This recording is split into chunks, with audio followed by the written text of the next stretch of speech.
Hello. Today I am here with the how diabetes affects the nervous system in man.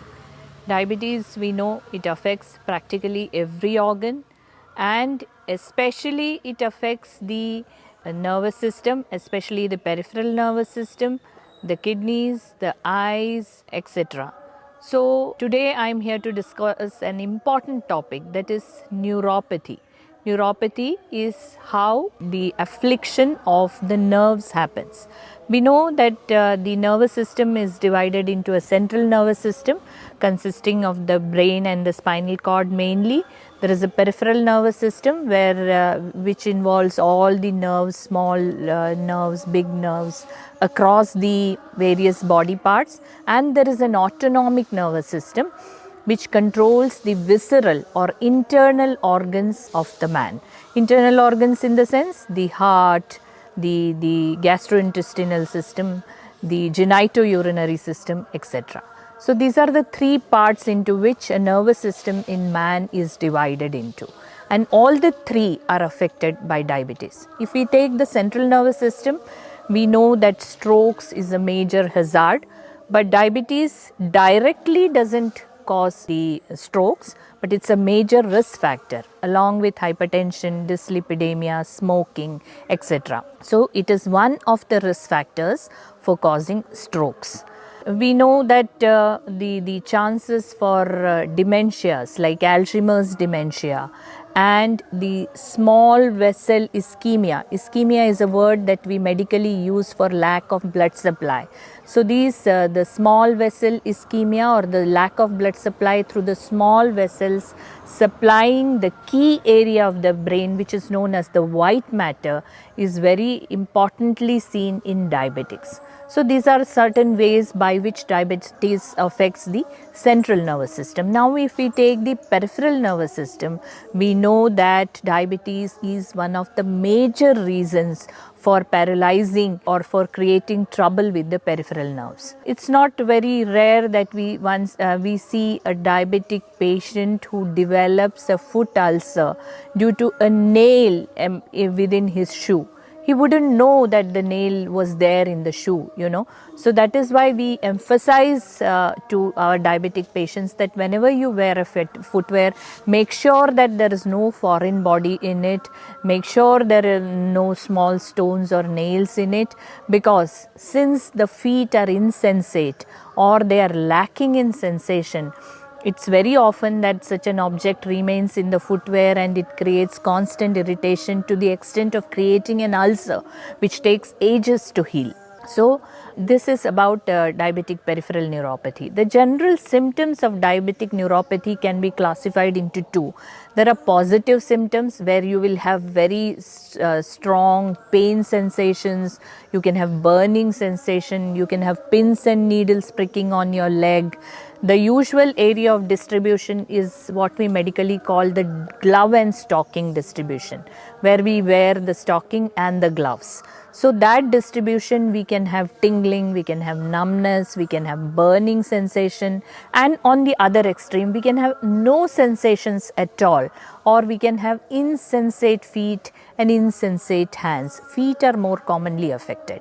So if we take peripheral neuropathy, the length of diabetes, that is, if the diabetes is long standing, 10 years, 12 years, there are more chances of peripheral neuropathy. If the diabetes is poorly controlled, there are more chances of peripheral neuropathy. If there is high glycemic variability, that is day to day and between the days variation is high, there are more chances of diabetic neuropathy. And just to share an interesting fact, people who are really tall, they have a higher propensity for diabetic neuropathy.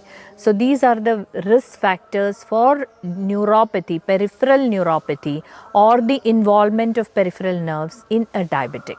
So we know that the bottom line is a good diabetic control with minimal intraday, within the day, and between the days variability of blood sugars. So, and in practice we see that the vibration perception is the first one to be lost in diabetic peripheral neuropathy. Gradually the pain sensation may be lost, As a doctor, I would be surprised sometimes people have huge diabetic ulcers, and when you clean and dress and cut, they wouldn't even know, they wouldn't even perceive it as a touch. So much is the extent of involvement of nerves, and so much is the insensitivity that is created by diabetes in peripheral nerves, that the foot may be totally insensate. Sometimes the patients come and say that the footwear simply slips out of our foot and we never know.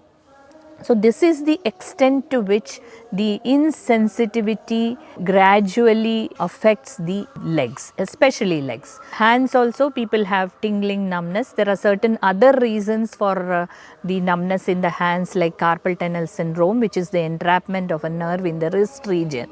But let us not talk about it right now. So this is the peripheral neuropathy. These are the general symptoms of peripheral neuropathy that is seen in diabetics. If the particular diabetic is in the habit of using ethanol or alcohol, the peripheral neuropathy may be still worse, and the deficiency of vitamin B12 also adds on to the woes of people with diabetic neuropathy. So these are some correctable factors, along with good control of diabetes, which can be implemented in avoiding neuropathy or lessening the troubles with neuropathy. Now coming to autonomic neuropathy, what are the general symptoms? The most common symptom experienced by diabetic is flatulence, or sense of fullness in the tummy. Even after it's 4 or 5 hours after eating, the stomach remains full. The patient doesn't feel like eating. There is bloating, there is belching, lot of dyspeptic symptoms. There is constipation. All this denotes an improper movement across the GI tract or the gut. There is stagnation of food, there is improper digestion, there is improper transit of the stool. So all this leads to lot of flatulence, lot of belching, lot of discomfort, inability to eat properly, inability to perceive hunger. All these problems are with diabetics. Along with that, we can have diabetic diarrhea. And it is the other extreme. Some people have constipation because of the improper movement, and there is this diabetic diarrhea wherein the patient has a frequency of stool with loose stools. So all this is regarding the gastrointestinal system or autonomic neuropathy that affects the gastrointestinal system. Then we have the genitourinary involvement, wherein first and foremost is the erectile dysfunction. Most of the diabetic men, many of them experience that. They don't share it with the medical practitioner, but it really worries them. Erectile dysfunction and the sexual abnormalities are very common with diabetic men, more so in men. It can be there in women as well. The dryness, dyspareunia, or pain during intercourse, all that can be there with women. But the erectile dysfunction is the commonest sexual abnormality that is seen in diabetic men. And then there are other urinary problems, like there is an improper voiding from the urinary bladder. Then there is a frequent voiding, frequent urinary tract infections. All these are a result of autonomic involvement of the urinary system. So the internal visceral organs, this is where a patient perceives a few symptoms. Whereas the involvement of heart with autonomic neuropathy, the patient may or may not perceive the symptoms. Sometimes they perceive it in the form of a blackout, sometimes in the form of feeling giddy when they rise from the sitting position, or there may be no symptoms perceived at all. The major problem with diabetic autonomic neuropathy or neuropathy in general in diabetics is the symptomlessness that is there in cardiac disease. Even when a diabetic patient has a massive MI, that is myocardial infarction, or a heart attack, there may be no symptoms, there may be no chest pain, it may be perceived as a small feeling of gas, just a little tightness in the chest, or just as a syncope, that is just passing off, or something of that sort. So symptomlessness in a serious heart condition is a peculiarity that happens in diabetics due to neuropathy. So what can we do to prevent these serious complications in diabetes? Of course, there are a lot of doable things, but the intervention has to start from day one. Early intensive control is what we have always been stressing when a diabetic is concerned. Start the treatment from day one, adopt a very healthy lifestyle, incorporate exercise in your daily routine, try to minimize the inter-day, within the day and within 2 days. If we take 2 days, there should not be much variability in the glucose control. Always try to prevent very high glucose, very low glucose. So, and as far as the gut involvement with diabetes is concerned, many times, polypharmacy, taking a lot of drugs for various things, which are essential, of course, may need to be controlled a bit. In that attempt, sometimes we advise the use of insulin by way of, or in order to reduce the number of drugs that the patient is consuming, as well as to get the blood sugar on target. In the presence of neuropathy, there are a few studies, there is a few literature which suggests that use of insulin would always be better.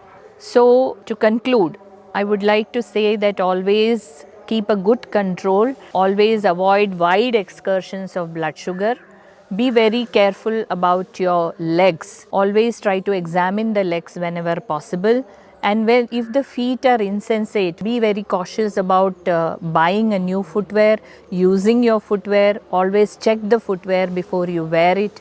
So, these are a couple of things that can be done in order to minimize the impact of neuropathy.